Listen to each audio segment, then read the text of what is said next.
Nayazi ke bethuna zininzi izinto ezithethwayo ngabantu on social media nalapha kwi-comment section ku-YouTube ke ndikhe ndibone malunga noba uMakhumalo engafumani bantwana, abantu besithi inoba kuthwelwe ngaye. Nangona ke uMakhumalo sesukuzichaza izizathu zoba abe kanti uyasokola ufumana abantwana, kodwa ke utata uMosamseleku ngoku sesuka uba kwi-event apho wayekunye noMakhumalo wachaza esinye isizathu abasinikwa ngomnye ugqirha esingunobangela woba uMakhumalo abe kanti uyasokola ufumana abantwana. Molweni, ndanamkela kuMamgobhozi TV. Makhe simamele ke utata uMosamseleku le nto ayitshoyo and echaza uba esizathu soba uMakhumalo abe kanti uyasokola ufumana abantwana ngesona besifanele uba simenze abe ngoyena nkosikazi amthandayo. Wabe egxininisa ke nokuba noMakhumalo banabo abantwana, ewe abaphile apha emhlabeni kodwa ke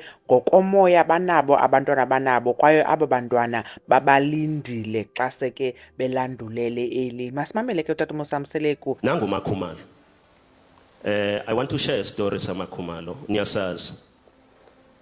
Ngalashwa udokotela lapha eKingsway, uDr. Ban.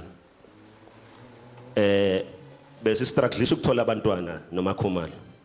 Asikabatholi futhi namanje laba ababonakala ngamehlo. Sinabo kodwa laba bangabonakali. So we are blessed because sinabo abasilinde phambili. La siyakhona, that gives us comfort. Ukuthi akusikhona ukuthi asinabo abantu. Udokotela uBan lapha eKingsway uthi akusikhona ukuthi uMakhumalo akazali. Kodwa ubumningi benzalo obusidalela inkinga. Okay? Because masishaya iqanda maningi bese yabangisana eshubhini elincane bese fika ehlala kulona. Vele ke nathi utata uMosamseleku uyatsho ba unobangela ukuba uMakhumalo abe kanti uyasokola ufumana abantwana kuba inzalo yakhe ininzi kakhulu, ngoko ke amaqanda aye abangisane.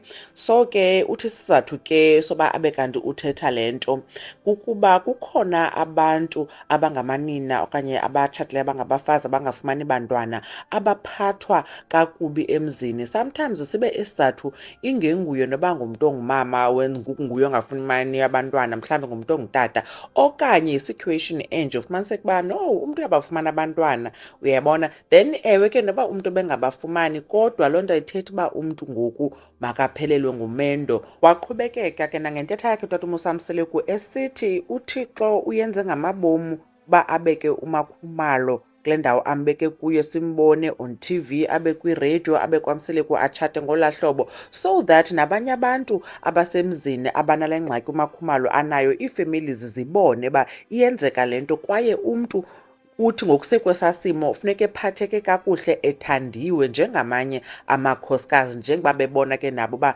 nanku uMakhumalo usahleli emzini wakhe akaphelwanga ngumendo kuba ke esokola ufumana abantwana, kwaye uyahlonitshwa emzini wakhe even though engakafumani ke abantwana. So utsho ke utata uMosamseleku wayekwi-women's conference eyayihostwe nguProfet Mageja, I think ecaweni yakhe. Khanikhe nitsho ke nani banicinga ntoni ngale video. uMamgobhozi uyabulela kakhulu ngokuba niyibukele, ningalibeli usubscribe, nilike and share it with abantu nicinga uba nabo bangayifumanisa inomdla. Ndanibona ke kwivideo elandelayo. Bye.